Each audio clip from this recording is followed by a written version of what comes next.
আবারও সেই একই দৃশ্য, বিক্ষোভের। বিক্ষোভ কেন? No safety no duty. হ্যাঁ, এমনই নারা লাগাচ্ছেন বিভিন্ন মেডিকেল কলেজের ছাত্রছাত্রীরা। তারা জানিয়েছেন যতক্ষণ না তারা সেফটি পাচ্ছেন তারা কোনো রকম ডিউটি করবে না। ইতিমধ্যেই জানা গেছে বিভিন্ন হসপিটালের আউটডোর কিন্তু বন্ধ রয়েছেন। বহু মুমূর্ষু চিকিৎসাকাঙ্ক্ষীরা বাইরে ভিতরে চত্বরে বসে রয়েছেন, কিন্তু তাদের কোনো পরিষেবা নেই। কিন্তু কেন? তারা তো দেখবে, চিকিৎসা করবেন, কিন্তু তাদের দেখবে কে? এমনই দাবি করছেন বিভিন্ন ছাত্রছাত্রীরা।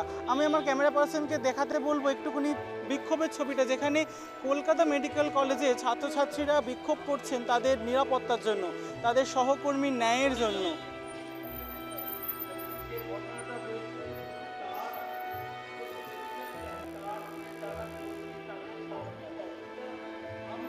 এবং তার দূত হচ্ছে ডাক্তারবাবুরা।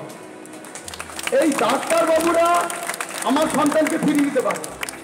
কোনো প্রভাবশালী ব্যক্তি, কোনো মানুষ আমার ছেলেকে কিন্তু ফিরিয়ে দিতে পারবে না, আমার কাছে রক্ষা রাখতে পারবে না।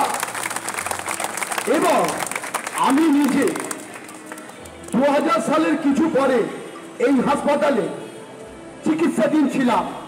আমি জেনারেল সার্জারিতে ভেরিকোজ ভেন বাড়ির পরিজন, ঠিক আছে, আমার মা এখানে ভর্তি ছিল, তো বিশেষকালীন পরিস্থিতিতে ছেড়ে দিতে বাধ্য হয়েছে। কিন্তু আমার মনে হয় সমাজ হিসেবে আমাদের সবার এগিয়ে আসা দরকার এবং সমাজের প্রতিটা মানুষের আওয়াজ তোলা দরকার। এটা শুধুমাত্র ডাক্তারদের সুরক্ষার ব্যাপার নয়, এটা সমাজের প্রত্যেকটা নারীর সঠিক অধিকার এবং তাদের লড়াই, সেই লড়াইয়ে সবাইকে আমার মনে হয় সামিল হওয়া দরকার।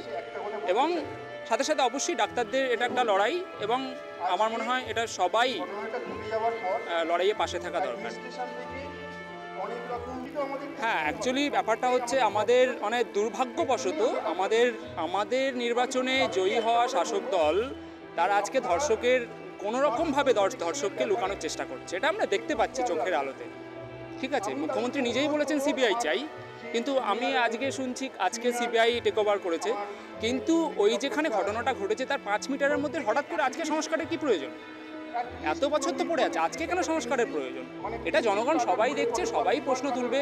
জনগণই ভোট দিয়ে সরকার করেছে, জনগণই পারে, জনগণের হাতে সব কিছু আছে। আমরা সবই দেখছি, জনগণ সবই দেখছে, জনগণ প্রশ্ন করবে জনগণের সময় এলে।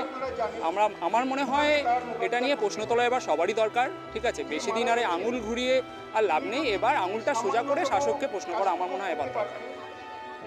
আমি এবার একটা কথা বলবো।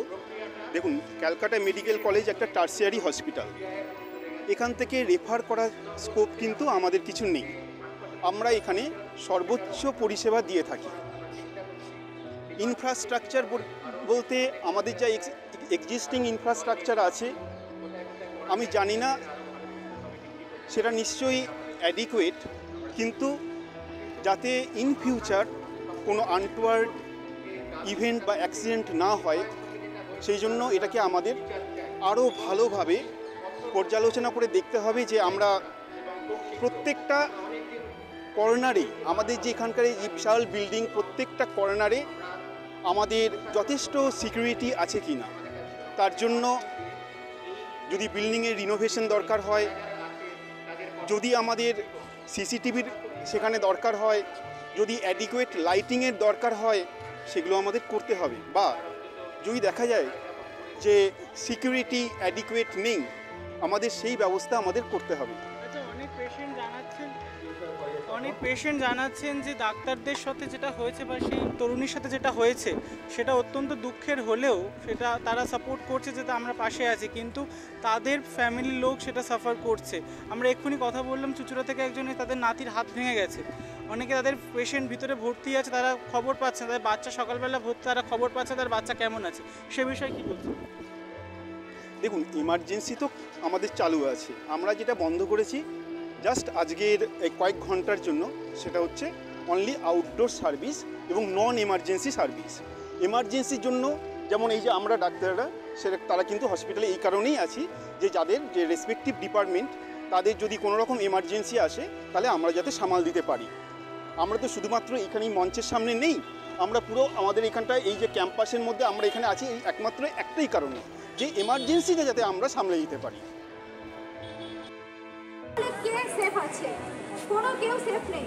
আজকে এটা আপনার বাড়ি থেকে আসা যে কোনো ডক্টর, নার্স, প্যারামেডিক স্টাফ বা সাধারণ মানুষ, এমনকি পেশেন্টদের সাথেও এখন ঘটে যেতে পারে তো এটা এখন সব মহিলা, সমস্ত পুরুষ যার সাথেই হতে পারে।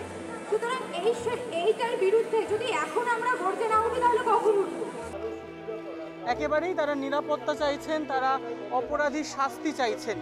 যে বা যারা এই কুকর্মের সঙ্গে লিপ্ত, এক তরুণী যে এসেছিল ডাক্তারি স্বপ্ন পূরণ করতে এই কলকাতা শহরে, যারা মুমূর্ষ রোগী তাদের চিকিৎসা দেওয়ার জন্য, জনগণের মঙ্গলের জন্য, কিন্তু তার মঙ্গল কিন্তু শেষ রক্ষা হলো না। তাকে সহ্য করতে হলো এক নারকীয় যন্ত্রণা, এক নারকীয় অত্যাচার। তার বিরুদ্ধেই এই বিক্ষোভ, এবং এই বিক্ষোভ চলবে ততদিন যতদিন না সেই অপরাধীকে ধরা যাচ্ছে। ক্যামেরায় দোলনের সঙ্গে আমি তীর্থম, আপনারা দেখছেন বিগ নিউজ।